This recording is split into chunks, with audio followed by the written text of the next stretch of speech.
Hi everyone, it's Ren here. Welcome to my room, guys. This time around, I think that I'm quite presentable shirt-wise. My friend from Tunis is still accompanying me, and I have my glass of water in case my throat gets too dry. I think this video is going to be another kind of fun one. The logic is quite simple. It's still the weekend.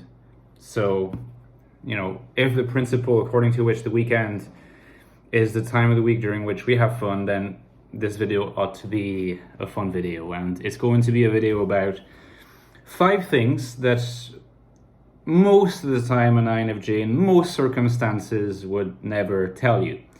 So you might have noticed I lied a little bit in the title of the video. I said, things that they will never tell you. They will almost never tell you this, except in certain circumstances of a strong friendship, for example. Another circumstance might be a circumstance of inebriation that might have been, planned or not planned, or other circumstances where an INFJ is in a particularly vulnerable position. So leaving aside these particular situations as outliers, we will kind of put them, to the side as outliers. Here are the 5 things, or 5 things. They're not the only 5 things, and I could make videos in the future about other things that INFJs will almost never tell you.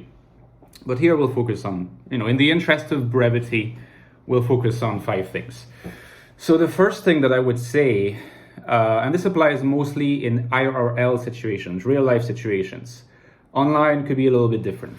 So the first thing that an INFJ would never or almost never tell you is how much, when they meet up with you and when they talk to you, how much they prepared internally in advance for this conversation. They probably when they're in the train, if they're on public transport, or even if they're driving or walking or whatever that might be, they'll have played countless possibilities of the way the conversation might be going.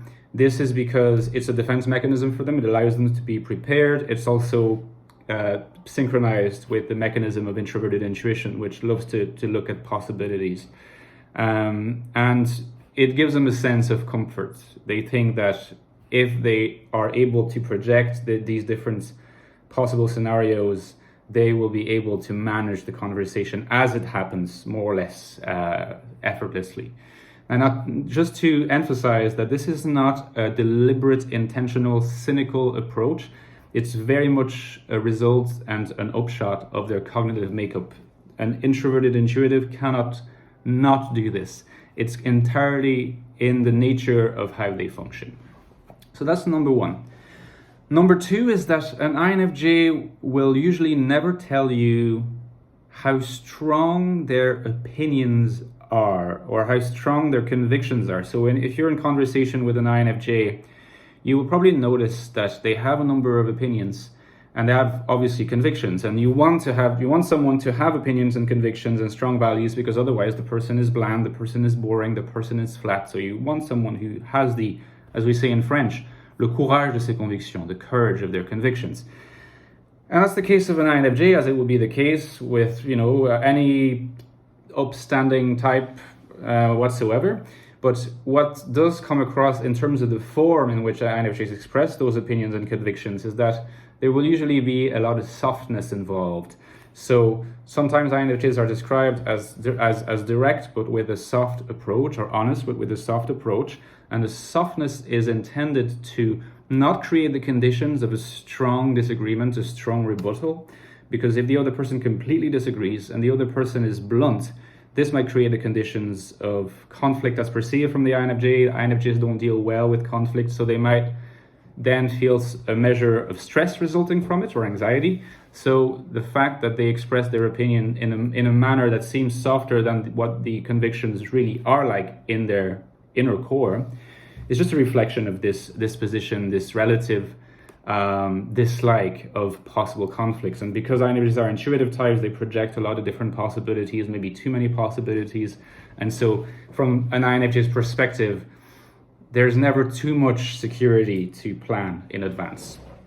Now, the third thing that an INFJ will probably never tell you is how much they know about you, or rather, I should say, how much they've picked up about you in conversation. And this is because, in a sense, first of all, there might be things I don't like. There might be things I like. But the more you talk to them, the more they'll just pick things up. So the first reason why they will not tell you is because it actually takes them a while to make sense of what they, think, or, what they pick up in your behavior and your demeanor and what you say. So they will get an intuitive insight, but it takes them a little bit of a while to unpack. Now, at the same time, the other reason is it does give them a sense, again, of security, a sense of power, a sense that if things don't go well, they have this resource that they can still use. Now, this does sound cynical. To be honest, Carl Jung himself emphasizes that this is a tactic that is present in different shades, in different manifestations. It's present in a lot of different introverts, simply because if you like, the difference between an extrovert and an introvert can be seen along this particular dimension, which is that an introvert is projected toward the object. An introvert experiences the object being introjected into him, which means that the introvert kind of has to relate to the object in a manner of making sure that he can resist the object. The subject is over amplified, so there's this sense of needing protection against the object, whereas an extrovert tends to be projected. So there's a quick move toward embracing the object. So an introvert will have this natural, existential, I would say, tendency to not completely trust the object. So there needs to be a defense mechanism in place. Gathering a lot of information about the fellow conversationalist is something that the INFJ is going to do. Again, it's not completely conscious, and it doesn't mean that it's manipulative as such, but an INFJ will not tell you all that they pick up about you. Now, the fourth thing that an INFJ will probably never tell you, is what they think about you, quite simply. And if you ask someone who is an INFJ type, what do you think about me? If this guy asks me what do I think about this guy, I won't tell him. And it puts an INFJ in an uncomfortable position if they are asked, what do you think about me? And you know what's interesting about this particular mechanism? It's that you could say on the one hand that a lot of different people, a lot of different types don't particularly like to be put on the spot and be asked, what do you think of me? As a friend, as an acquaintance, as anything else. And yet there are types, FE types particularly, that tend to be more comfortable with this. It's FI types that are perceived as being uncomfortable with this question because they don't like to reveal the innermost core of their feelings, including feelings about other people, because they feel like if they try to express those in language, the very expression in language denatures the actual substance and depth of the feeling. For an FE user whose feeling function is extrovert, it tends to be projected outside in any case. There's a lot more ease doing this. But for an INFJ, it's not so much the case, not because of FI, because they're FE users.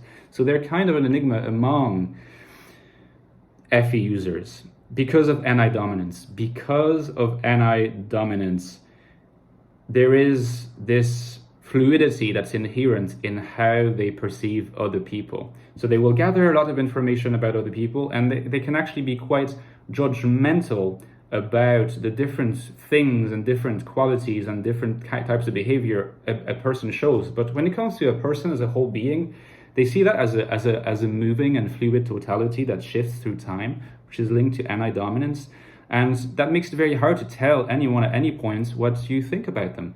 And it's hard, and it requires a certain kind of violence, arbitrary violence, to say this, because what you think about them is so obviously, from your INFJ perspective, going to evolve over time. It's existentially necessary that it will evolve, and the INFJ knows this. And so if you ask them, what do you think about me? They'll think, what I think about you right now? Or what I